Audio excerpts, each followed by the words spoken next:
If you're a resident of planet Earth, you definitely know that the Minions are the masters of fun. But did you catch all the little details purposely hidden in the movies featuring these small yellow creatures and Gru?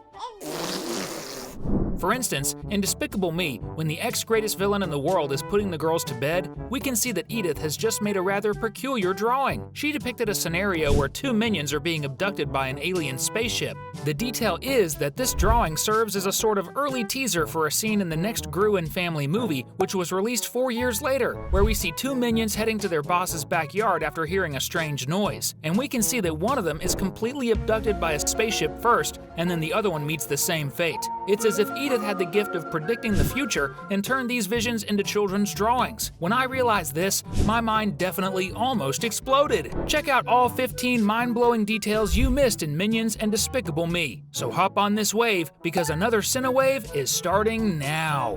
In the same video where we saw the Minions being abducted, just as Edith had predicted sometime earlier, we can notice something quite interesting that only the most observant eyes would have caught. Before they head to the backyard, we see the two yellow beings playing golf in Gru's living room. And if you look closely, you'll notice that the minion wearing sports golf clothes has a Gru G symbol on his glove, which is the same symbol that our favorite villains' minions have on their overalls and can also be found all over the place, including on trash cans. I don't know about you, but I find these little details incredible. In the same movie, during Lucy's first encounter with Gru, where she gives her future husband a massive shock, we see that right after, she tries to stuff him into the trunk of her car. And we can see that the AVL folks aren't great at hiding their identities, because if we look at the license plate on the agent's car, we can see it says Top SCRT, which is basically a reference to the term top secret. I think this would definitely be the license plate of a secret agent who's not afraid of being discovered.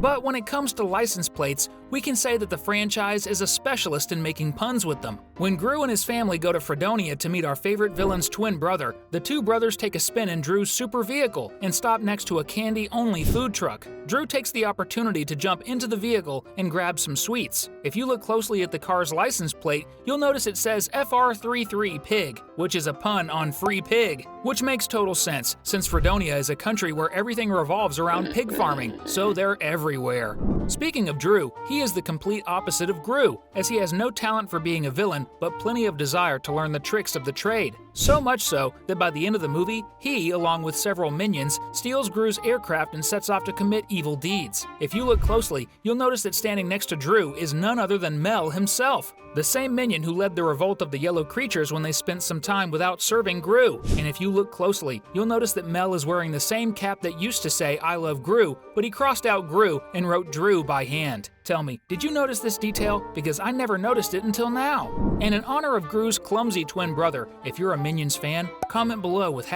#Dru. Speaking of Minions, we noticed a really interesting detail involving these little yellow beings. They were serving Gru even when he was just a mini-boss. When our favorite villain discovers that Otto traded the Zodiac Stone for a pet rock, he gets completely furious. And while he's ranting about not being able to trust the minions, notice that in the background, one of the yellow creatures is holding Kyle, Gru's dog. At this moment, another minion decides to pet the little beast, and few people noticed, but the piranha-like dog simply bites and starts chewing on the yellow being's hand, who makes a face of extreme pain. And as the scene continues, we see that Kyle keeps calmly chewing on the mini-boss's servant's hand. That must have hurt a lot. Speaking of the pet rock, going back to the scene where Otto first sees it and falls in love with it, we notice something really interesting. When you look closely at the kids at the party where the boy originally received the rock as a gift, you'll notice a girl with short red hair, glasses, and a green dress in the corner. And if you have the same impression you've seen her before, you're not mistaken, because she's the same girl in Gru's memory that we see in Despicable Me 2,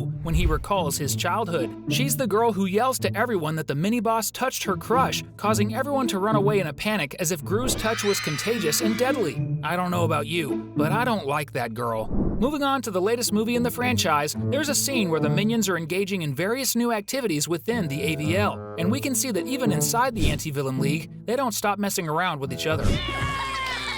When Mr. Ramsbottom summons all the minions, we can see that in the background, one of them is running on a treadmill. The detail is that another minion is sitting at the top of the treadmill holding a banana, making the yellow creature on the treadmill desperately try to grab the fruit. He gets so obsessed with the banana that he falls off the treadmill and rolls onto the floor. This just shows how much Gru's servants really love bananas. In the latest movie, you might have also noticed how Poppy's family is very wealthy and truly rich, but what you might not have noticed is that the aspiring supervillain has a completely customized school backpack. First, we see that on the back of the accessory, it has Poppy's name written on it. Next, notice that around the name Poppy, there are several small identical symbols, which are two intertwined P's that refer to the initials of the girl's first and last name, Poppy Prescott. It's like a logo she'll use when she becomes a supervillain, similar to Gru's logo, which is a large G in reference to his own name.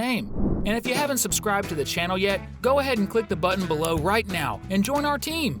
One of the things that really caught my attention when I first started watching the Minions in the initial movie of the franchise was seeing a Minion playing ping pong against two other Minions at the same time. So, as we progress through the franchise, we find out that this ping pong Minion has actually been obsessed with the sport for decades. This is because we can see him playing the game against another Minion who was completely bored, yet he wouldn't stop, proving that he really loves ping pong. Since the Minions were isolated for hundreds of years, he might even have been the creator of the game. Can you imagine how amazing that would be? The creators of the Despicable Me franchise are huge fans of sci-fi movies from the 80s, so much so that the scene in the second movie where El Macho's rooster pops out of Gru's belly area is a clear nod to the classic Alien movie from that era. But that's not the only reference to the space horror film, because in the third movie, when Gru and Drew are hiding under Brat's bed, you can spot several VHS tapes, and one of them is labeled Aliens, another reference to that movie. And just so you know, VHS tapes were what people used to watch movies on before streaming existed.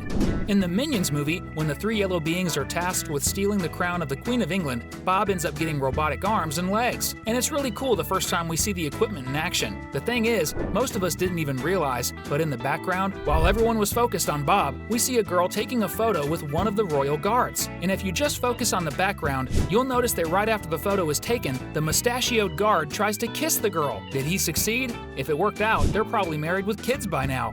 It seems like everything the Minions use is associated with Gru's brand. For example, when the girls are dancing ballet for Gru, his Minion crew, and Dr. Nefario, if we look closely, we'll notice that the DJ Minion soundboard has the inscription Gru-Ray Disc. This is a clear reference to the Blu-ray disc technology, which was the successor to DVDs and was still widely used in 2010 when the movie was released. A very cool pun, for sure.